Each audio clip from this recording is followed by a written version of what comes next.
অবরুদ্ধ গাজা উপত্যকায় বর্বর ইসরায়েলি হামলায় বিচারের দাবিতে বিক্ষোভ মিছিল ও সমাবেশ করেছে হেফাজত ইসলাম বাংলাদেশ।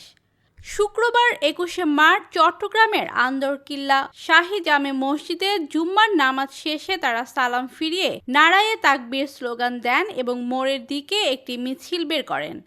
ইসলামী দলগুলোর ডাকা বিক্ষোভ মিছিলকে ঘিরে আন্দরকিল্লা এলাকায় সতর্ক অবস্থানে রয়েছে যৌথ বাহিনীর সদস্যরা। এ সময় বিক্ষোভকারীরা নেতানিয়াহুর ২ গালে জুতা মারো তালে তালে, বিশ্ব মুসলিম ঐক্য গড়ো, ফিলিস্তিন স্বাধীন করো, জুলাইয়ের হাতিয়ার গর্জে উঠুক আরেকবার, নারায়ে তাকবীর, আল্লাহু আকবার, ইসরায়েলের বিরুদ্ধে ডাইরেক্ট অ্যাকশন সহ বিভিন্ন স্লোগান দেন। এই সময় বক্তারা বলেন, আমাদের শক্তি সঞ্চয় করে প্রতিরোধ গড়ে তুলতে হবে। সব মুসলমান ভাই ভাই এবং একটি দেহের মতো। দেহের একটি অঙ্গ যদি ঠিকমতো কাজ না করে তাহলে শারীরিক ক্রিয়া যেমন ব্যাহত হয়, ঠিক তেমনি একজন মুসলিম ভালো না থাকলে অন্যরাও ভালো থাকতে পারে না।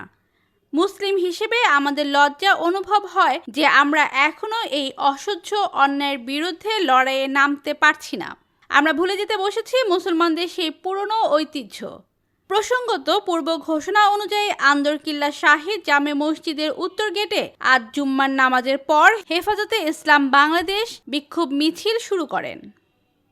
সমস্ত মুসলমান জনপদকে ফিলিস্তিনিদের পক্ষে ঐক্যবদ্ধভাবে দাঁড়াতে হবে। ফিলিস্তিনের মধ্যে শিশু সহ, নারী সহ প্রতিদিন ৩ থেকে ৬০০ করে মুসলমানদেরকে নির্মমভাবে হত্যা করা হচ্ছে।